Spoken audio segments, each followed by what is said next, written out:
Hello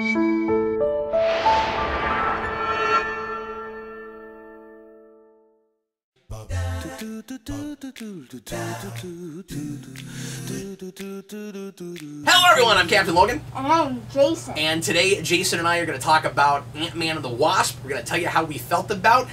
Usually, we wait until the omnibus, but now that we're doing the omnibus every 3 weeks, occasionally, especially when we have a big superhero movie, we're going to go ahead and do how we felt about just to get our initial feelings out. Eric and I will probably talk a little bit of spoilers on the next omnibus, so look forward to that. But Jayson and I went and saw Ant-Man and the Wasp yesterday, and as you can see, Jayson is very ready for this review. Because Jayson owns an Ant-Man suit, I thought he was probably the most qualified person I knew to sit down and review this movie with me. Jayson, is that a pretty comfortable suit?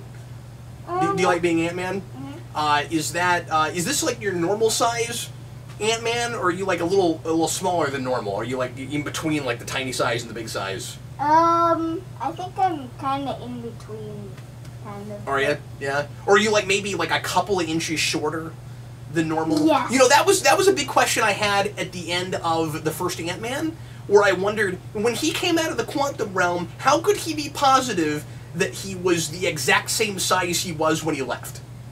Yes. I thought it would be really funny if somebody was like, you know, you look a little shorter to me. It would have been great. It would have been great to have that.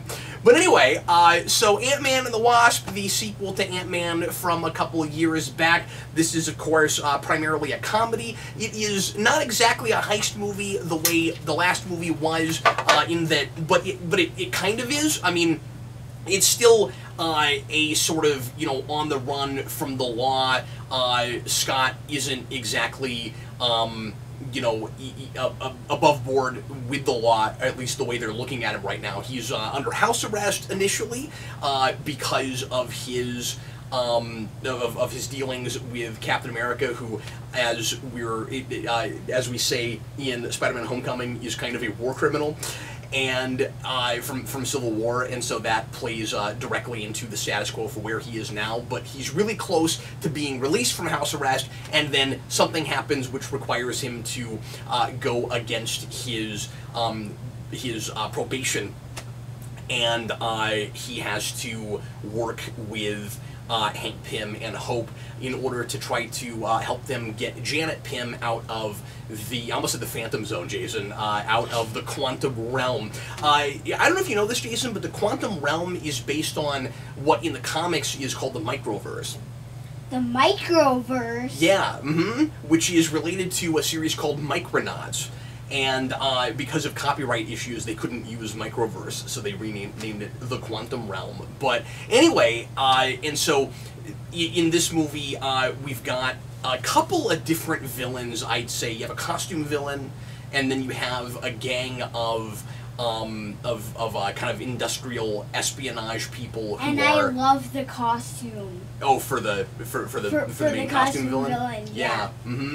And everybody is kind of after the lab, Hank Pym's lab. If you see in the trailer, we have a building that gets bigger and smaller, that has like a suitcase handle on the end of it. That is actually kind of the MacGuffin of the movie. Everybody is after that because that's where the secrets to the quantum realm are, and that's kind of what everybody is after for various reasons. So anyway, that's kind of the setup for the movie. Hopefully that doesn't give away too much, but that's kind of the basic premise of the film. Jayson, how did you feel about Ant-Man and the Wasp?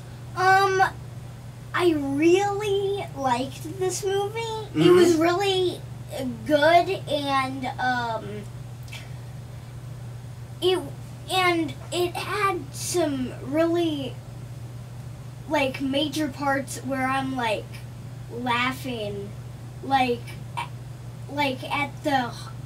There's this Hot Wheels cars that they turn big. Yeah, they do a lot more relative size stuff in this. They do a lot more making things bigger and smaller, and we saw a lot of that in the trailer, of course. Yeah, because of the Pez. With the Pez dispenser and the cars, and yeah, it's really funny. Actually, one of my big criticisms with advertising, this is not on the movie, but it hurt my experience a little bit.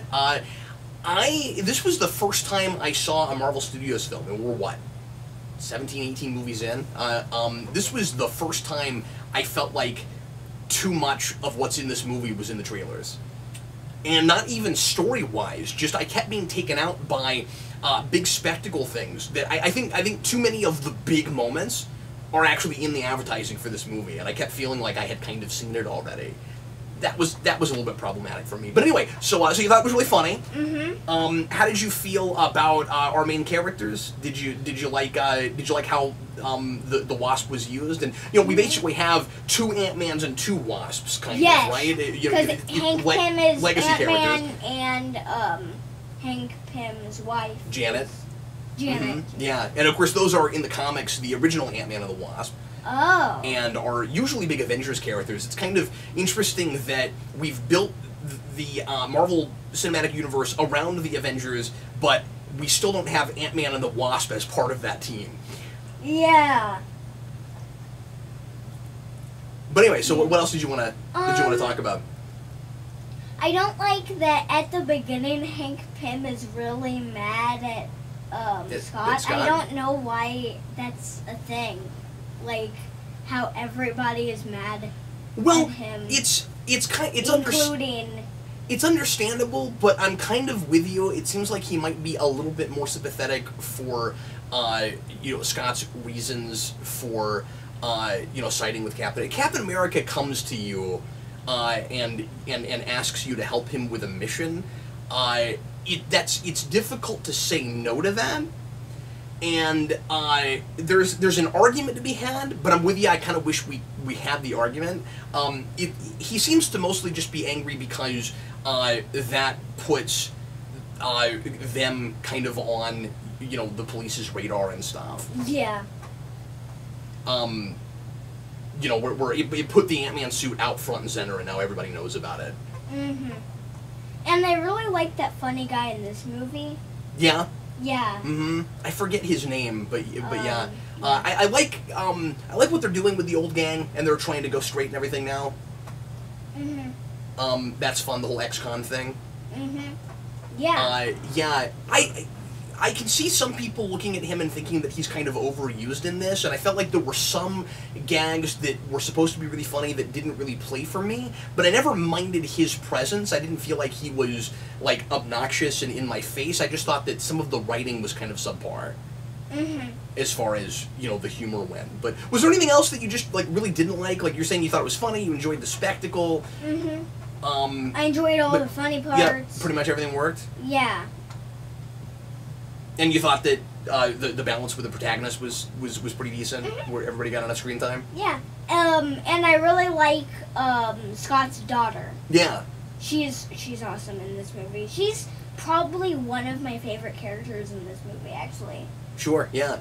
It's been a couple years. She's grown up a little bit. Mhm. I like the sense of wonder we get from her about her dad being Ant-Man, and also I really like the dynamic with just him and his ex-wife and her new husband and all of that. Like, they've totally changed their tune on him. Mm-hmm. It's like they understand him now in a way that the rest of the world doesn't, and he's still... This movie is all about people screwing up while trying to do the right thing. It's not even always doing the wrong thing for the right reasons. There's some of that, but a lot of it is just it's kind of the old school Spider-Man thing of there are sometimes negative consequences even for doing the right thing, and you have to decide whether you're gonna do right or whether you're gonna follow the rules, and sometimes those are not the same thing. Mm-hmm. That can be mutually exclusive, and I felt like kind of every major character in this movie was kind of wrestling with that, with either doing the wrong thing for the right reasons, or more often like trying to decide if the risk to themselves was worth doing the right thing. That's kind of what the movie's all about. Mm-hmm. And but yeah, like I said, I like her sense of wonder. The daughter, and I think that's wonderfully encapsulated by her playing with her dad. Toward the beginning of the film, and I think they have a really wonderful chemistry. And I love the whole trophy thing. Oh yeah, sure. Well, let's not give too much away about the movie, but yeah. Right. Why don't you go ahead and flip your sign? Okay. Jason's feeling it. Jayson, I thought this one was just okay. Okay. It's pretty superfluous. This is a movie that, especially if you didn't love the first Ant-Man, I would say is pretty skippable in the theater, maybe wait to video. I think it's good. I think it's on par story-wise with the first movie. I don't think the humor consistently plays as well as it did for me with the first movie, but there were more places where I actually laughed out loud, which is interesting. So there were a few jokes that I thought were funnier than... a couple jokes I thought were funnier than anything in the first movie, but then there were too many moments where I thought the writing was, again, in the comedy, kind of subpar. And there's one joke in particular that was a running gag that was a thing in an early episode of Agents of S.H.I.E.L.D. What? And was like a running gag in this movie, like this universe had never done that before. And I realized that the movies and this might be a minor point, but it bugged me because it was technically a thing that's in the same universe, and I was like, somebody just like doesn't realize that we've done this before, even though we do kind of keep the TV shows and the movies separate, but they're technically in the same universe, and I just felt like it was kind of... The problem with it was less that we've done it in Marvel, and more that it was kind of the obvious joke. Yeah. And it didn't quite play. Jayson, I thought this was a... And like, I totally get why you loved it, and I think that's great, and I think that this is a movie that is, as much or more than anything Marvel has ever made, a really safe, family-friendly, family-oriented kind of movie. Yeah. It's the kind of movie that I'm worried if we make too many of, it will continue the fears, it will continue to perpetuate the superhero fatigue issue that people keep talking about. This is a real standard, by-the-numbers kind of superhero movie. I don't mean to say that there's no room for those at all, but I also feel like not everything has to change hearts and minds. Everything doesn't have to be Winter Soldier, everything doesn't have to be Dark Knight. At the same time, I feel like there is character stuff that would be interesting to explore that we're just not doing because this movie isn't about much beyond the surface ideas that I was talking about earlier, and I feel like there's some wasted potential, particularly with Hank Pym's character and like comparing him to Scott and all of that. We get a little bit more into Hank Pym's ego and in the past kind of coming back to haunt him and stuff in this movie, but I wish that we would go a little bit more full tilt with that, and at the risk of losing Scott in the movie. But the thing is, I think that this is kind of a triple protagonist movie. I want to say quadruple, but we don't get to deal... Hopefully this isn't giving too much away. We don't get to deal enough with Janet where she really gets to be the fourth end of that rectangle. It's pretty much, as far as character arcs go, I guess Scott kind of has... Honestly, I would actually make the argument that really nobody has a character arc in this except for the villain. I think everybody's kind of like doing their best. Like maybe Hank Pym kind of does in the way he looks at the bad guy in this, but that's about it. I feel like Scott is doing, again, the illegal thing for the right reasons, and he's vindicated at the end. So he doesn't have a character arc so much as I'm talking about all the time, kind of doing the Captain America thing where he's not changing, and this time, as opposed to last time, it's kind of right. He's kind of doing the right thing. So like there is kind of a big well, there are a couple of places where he screws up royally, but we seem to be saying that this is in his personality and just kind of what he does, and then he cleans up his messes. He doesn't really have a big character arc where he finally fixes that and changes it. So it's kind of in a similar way as Star-Lord, where there are... He says in the first movie, Star-Lord does, I don't learn. That's Ant-Man kind of has the same thing, where he's really endearing and he tries to do the right thing, and he's kind of learned, not to do, he's not going out and robbing people now. Yeah. Really, the illegal thing he does here is just, he doesn't stay in his house like he's supposed to, because how could he? Like, this time I'm completely with him on the, illegal thing that he does. Yeah. My biggest complaint about this movie is that it doesn't get far enough past the initial setup. And maybe that's somewhat unfair because I maybe knew too much going in. I had read interviews with the director and talking about Janet Pym, and I was really kind of excited to see what she was going to be like, because that's Michelle Pfeiffer, and I thought it was a really big deal that he got her. And I knew that the premise was they go and try to get her out of Quantum Realm, which is not surprising. That's what I figured they would do at the end of the last movie. I should also tack on that, again, I don't want to give too much away. I should also, I guess, tack on that there's a thing with the Quantum Realm that I was kind of impressed that they didn't feel the need to do last movie, that retroactively, because of what this movie is about, they've added and actually happened. And I don't love that. But anyway, I didn't know that this whole movie was going to be about that. I thought that was the initial setup, and then we would do that and get past it and then tell a story. It's going after Janet in the Quantum Realm is the movie. That's the story. And I was underwhelmed by it. I thought we were really creative in what we did with relative size and finding new things to get bigger and smaller, and I thought that it was pretty ambitious and looked really good with all of the things that, in chase sequences and fight sequences and stuff that we keep moving around and stuff. I thought that I do think that the suit that is malfunctioning and not working right is a little bit too much of an easy plot device, but I thought that stuff was fun, but I felt like we were a lot more creative in the spectacle than we were in the actual story. And so that's unfortunate. So yeah, I'm pretty lukewarm on it. I'm gonna give it a green sign, but it's not a hard green. I think this is pretty skippable. And and again, I like that, like with the first movie, that it's that he's still kind of a B-list superhero, Ant-Man and the Wasp. I like that they're kind of still B-list superheroes, and we haven't brought them all the way to the forefront to A-list. We'll see what happens, I guess, with the next Avengers movie.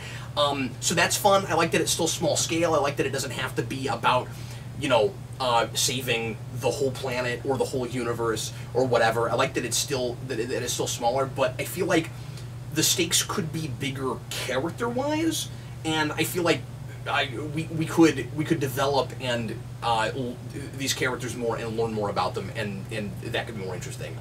It doesn't have some of the big problems that the last movie did. I think it is as good or better than the last movie technically. I don't know. I guess I was expecting more from this one, so I don't know if I enjoyed it as much as I did the first movie, just first time out. But it doesn't have the villain issues the first movie did. I understand what she's about. She's sympathetic in her way. It's somewhat typical. I think we do some maybe atypical things with the villain plot by the end. So I mean that's nice, I suppose. And I also, like I said, I wish Pfeiffer got more to do, and I think Fishburne's pretty good. Mm-hmm. So anyway, that's how I felt about it. Kind of a lukewarm recommendation for me. If you love the first movie, you will absolutely adore this. If you were, like a lot of people, kind of iffy on Ant-Man or thought it was just okay, I think you'll probably walk out of this going, yeah, it's more Ant-Man. It's kind of just okay. A lot of people were curious about, I should mention this too, about how necessary this movie is to see before the next Avengers. Not at all. There is, of course, one thing with the after credits that is connected to Infinity War, but if you're because a lot of people, Jason, were wondering if this movie was going to be like in the middle of Infinity War or before it. The entire thing until the end credits takes place before it, and it's not important for Infinity War or for the next Avengers. I thought it was taking place at the same time. It could. Some of it could kind of be at the same time, but my point is it's not really important. Right. So anyway, that is going to be it for us today. Jason, I've been talking a lot, but was there anything else that you wanted to mention about it? No. I think I just had kind of more to say than you did, but... Yeah. I really like this movie. everything about it is good. It's a great family film. Yeah. It's definitely a thing to take your kids to. I agree. Yeah. Well, everybody, thanks so much for watching. We sure appreciate it. Eric and I may do some spoiler talk on the omnibus about this one, and we will see you then. In the meantime, I am Captain Logan. And I am Jayson. Thanks for watching, guys. Ant-Man. See you, folks.